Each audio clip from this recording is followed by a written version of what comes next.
Hey guys, this will be, I think, the 6th or 7th time I've tried to record this today. This will be the third full-length version that I've recorded of this today. Each time I go through and record a whole lesson, then Zoom does not save a copy on my computer or on the Zoom app or website. Getting pretty frustrated with Zoom.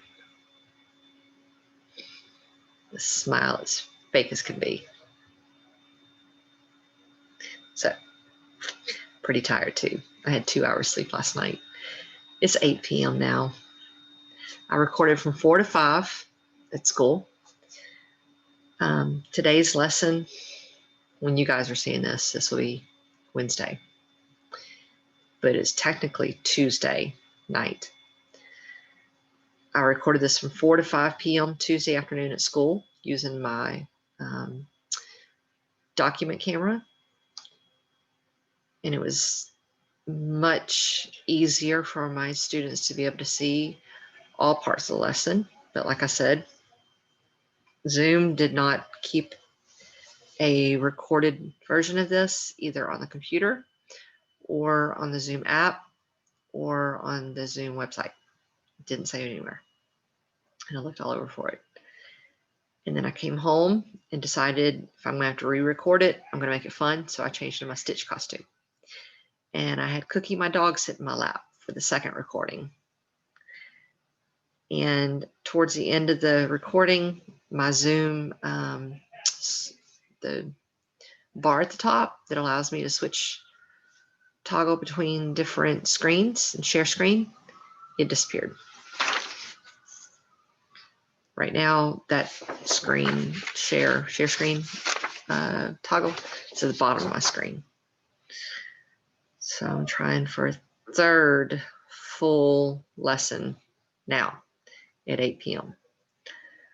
For reference, I have to be ready to go to drive to New Orleans at 2 a.m., which is not very long from now, especially 2 hours sleep last night. So yeah, I'm getting kind of crabby. So without further ado, your lesson for today is going to cover these two topics: Boston Massacre and Boston Tea Party. Okay, so you're going to go into Canvas. Nope, wrong place. Let's go into Google. Not where I need my toolbar to be right this moment. Let's move that. Boston Tea Party. We're going to go into modules.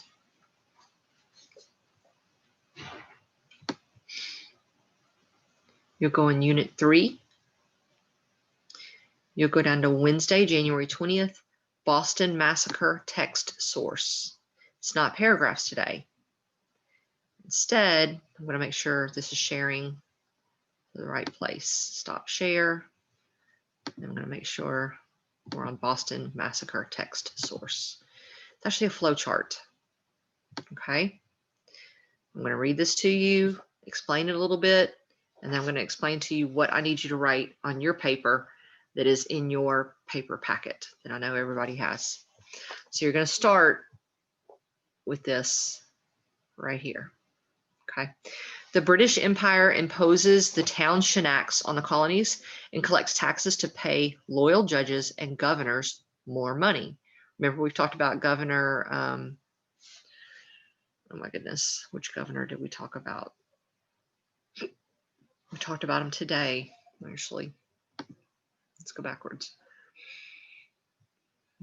Previous. Test prep. Governor Hutchinson came to me. Governor Hutchinson was related to a judge. He also was related to Mr. Oliver. So we talked about Governor Hutchinson and Mr. Oliver on Friday. Right here is talking about Townshend Acts were used to pay loyalist judges, and governors, such as Hutchinson, more money. That encouraged the loyalists who were in power to stay loyal to the British crown. Next box you would read, you follow these arrows. The colonies protest against these new taxes. In Boston, Massachusetts, tensions grew and patriots destroyed stores and homes of people who were in support of the British taxes. So in other words, loyalist homes and loyalist businesses were destroyed. The British sent 2,000 troops to occupy Boston. They were sent to stop the protest and to enforce the new taxes. Next place you go, again, you're just following the arrows. The British soldiers were a hindrance to the people of Boston. Checkpoints were set up throughout the city. How do you think people were feeling?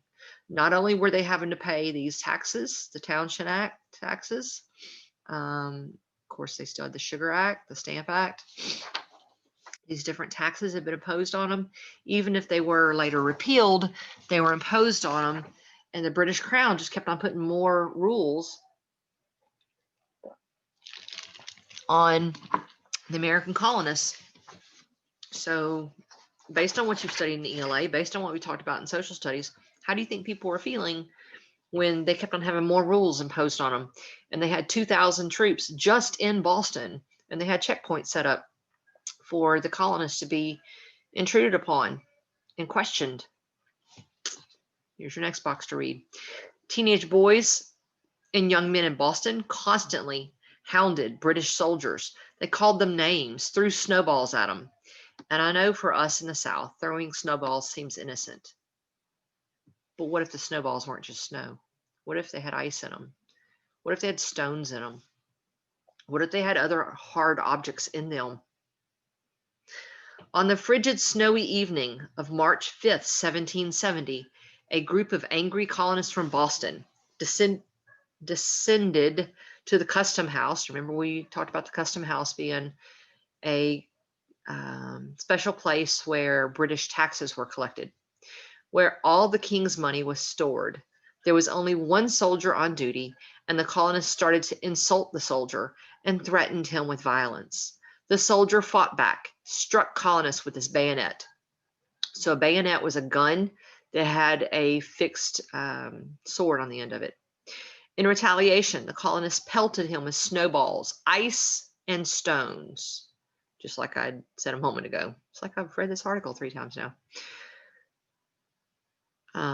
So snowball sometimes isn't just a snowball. If it has ice in it, that can hurt somebody.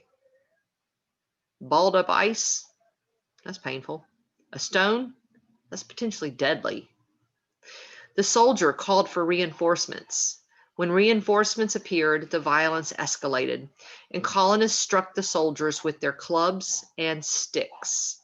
It is unclear if a soldier accidentally shot at the colonists or if someone said fire. But once the first shot rang out, other soldiers opened fire, killing 5 colonists.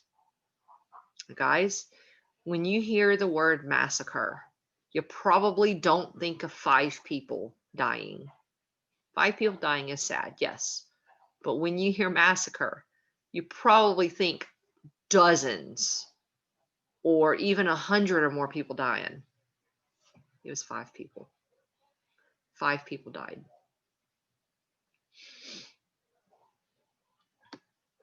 All right, next box. Many people began to announce their anti-British views. Paul Revere engraved a picture showing the British as the instigators, even though the colonists started the fight. The Boston Massacre convinced the colonists that they should not be under British rule. John Adams stated that the colonies should seek independence from the British Empire. The British repealed all the unpopular Townshend Act taxes, all except the tea tax. So remember we talked Friday about the word repeal. Repeal means to get rid of a law. It means to make a law no longer applicable. They got rid of them. So they got rid of all parts of the Townshend Act except for the tea tax. Okay. So let me get to, please don't tell me Zoom is being weird again. Zoom.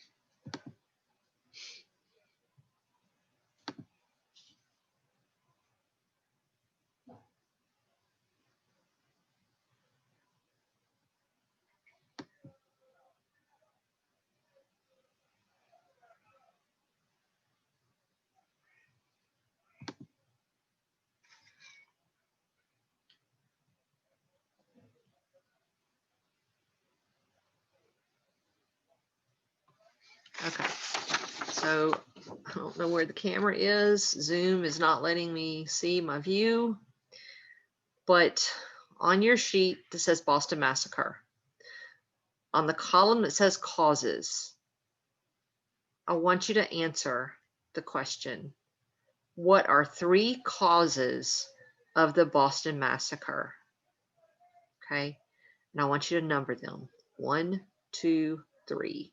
So on your paper, in that column that says causes, I want to see the number 1, and you need to write out the first cause you see on that flow chart, and that flow chart is in your canvas. 1 cause for the Boston Massacre. And then number 2, a second cause of the Boston Massacre. Number 3, a third cause of the Boston Massacre.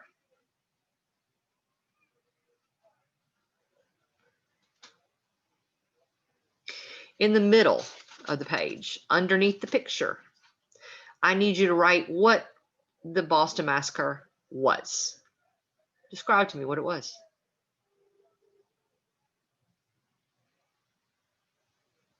Then under that, I need you to tell me how many people died. So you're going to give me the number and then the word people died. Those 2 words. Got it? So the first thing you're writing is tell me what was the Boston Massacre.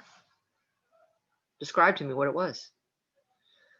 That goes underneath the picture. So you're describing to me what the Boston Massacre was. And then under that, you're telling me how many people died. In the effects column, you're going to give me 3 effects of the Boston Massacre. Number it. Number 1, and tell me an effect. Number 2, and tell me effect. Number 3, and tell me an effect.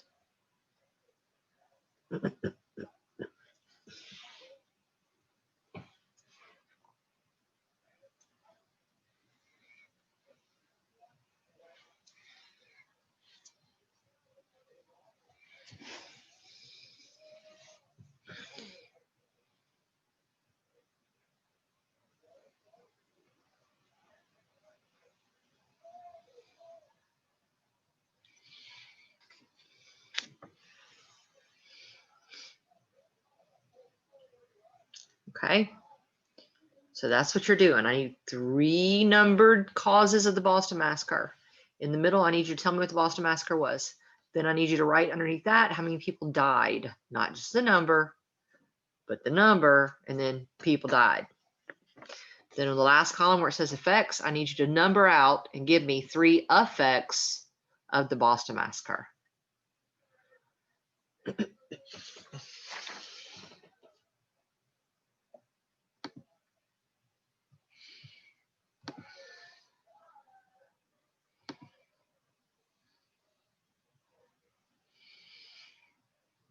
So right here is where you would say 1, put the number 1, and then tell me a cause of the Boston Massacre.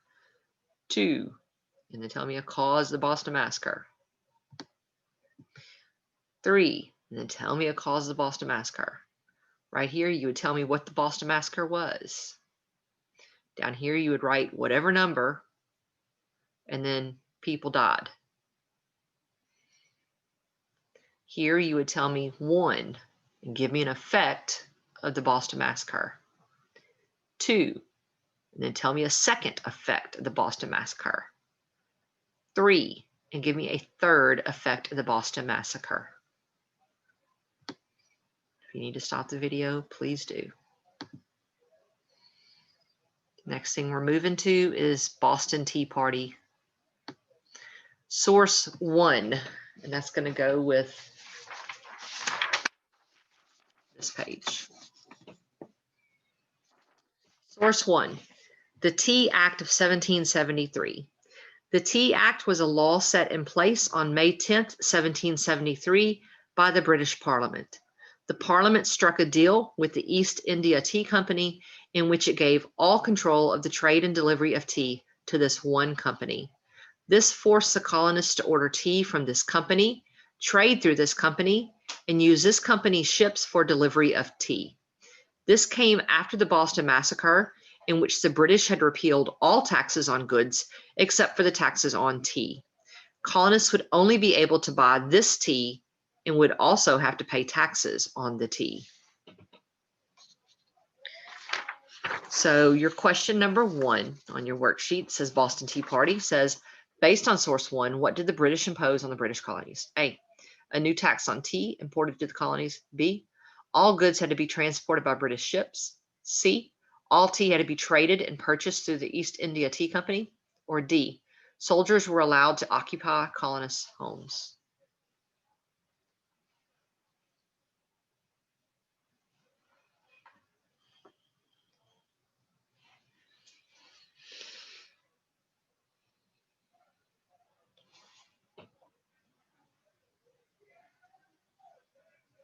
Source 2, notice how the people on this ship are dressed.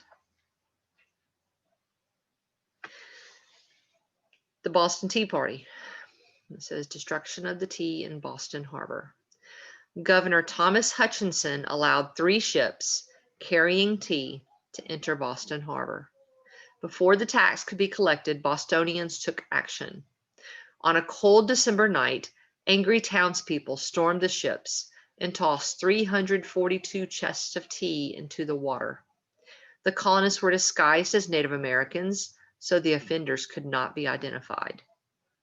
So question number 2 says, based on source 2, describe how the colonists reacted to the new law imposed by the British Parliament.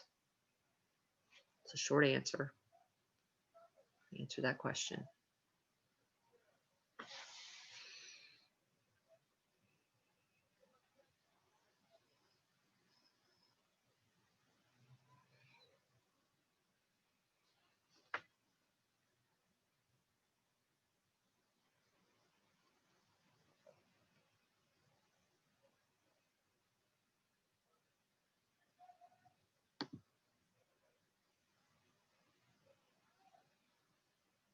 Okay, let's go on to source 3.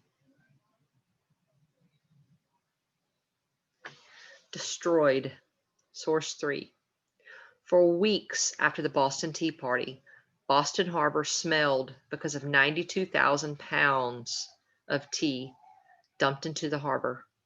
To keep looters from salvaging the British East India Company tea dumped into Boston Harbor, the Sons of Liberty, a group of patriots located in Boston, would go out in boats and hit the tea with oars and clubs to sink it in hopes of making the tea useless. George Hughes remembered, the next morning, after we had cleared the ships of the tea, it was discovered that very considerable quantities of it were floating upon the surface of the water, and to prevent the possibility of any of it being saved for use, a number of small boats were manned by sailors and citizens who rowed them into those parts of the harbor wherever the tea was visible, and by beating it with oars and paddles so thoroughly drenched it as to render its entire destruction inevitable. So question 3 says, based on source 3, what did the colonists do to stop the British from retrieving their tea? A. Colonists guarded the docks with clubs and oars. B. Colonists went into the harbor in boats and would hit the tea with clubs and oars. C. Colonists stopped ships from entering the port. Or D. Colonists drenched the tea in water.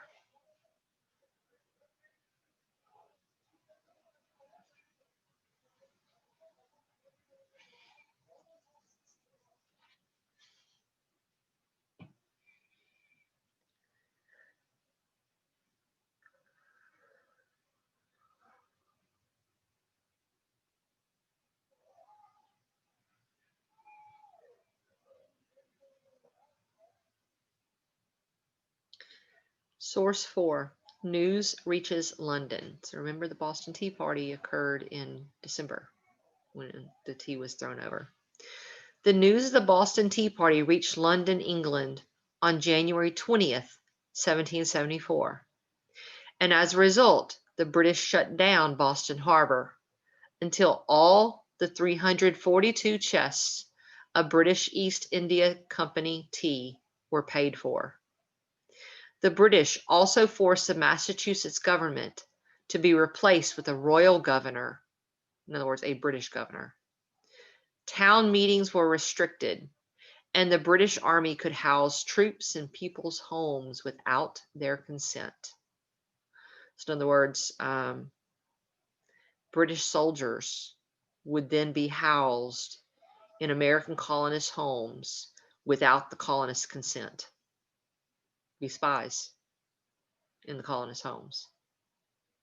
So number 4 says, based on source 4, what impact did the Boston Tea Party have on the colony of Massachusetts? There's quite a bit of impact. Look at that last sentence. Write down what changes occurred in Massachusetts after the Boston Tea Party. Okay, there's a lot. They had quite a bit of consequences handed to them by the British government. Okay. All right, guys. I'm going to grade. Hopefully, I can get first blocks graded Thursday morning. Second block, I'll get as much graded as I can. It would be great, second block, if you could leave your work stacked up on top of my Anywhere carts again. That way, Thursday morning, I could grade your work before I have to leave again. It would be fabulous if you could do that. If you guys forget to do that, that's fine too. I'll try to grade your work Friday, because I'll be there all day Friday for you guys, okay? After you finish all your work, you can read. You can do your social studies RTI pack. You also have your math RTI pack to work on. But there's no talking. You guys know my stance on books. You don't need to be reading any books until you've done all of your social studies RTI pack and all of your math RTI pack. And I don't know if Miss Daniels is giving you an RTI pack or not yet. I'm not sure. But I can tell you that math RTI pack and that social studies RTI pack, they're for grades.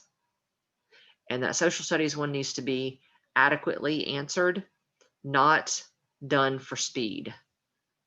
And you guys know I'm picky on grading. Keep that in mind, okay? I will see all of my students Thursday morning. I'll teach first block and part of second block Thursday morning, but I'll be teaching all 3 of my classes on Friday, okay? Bye, guys.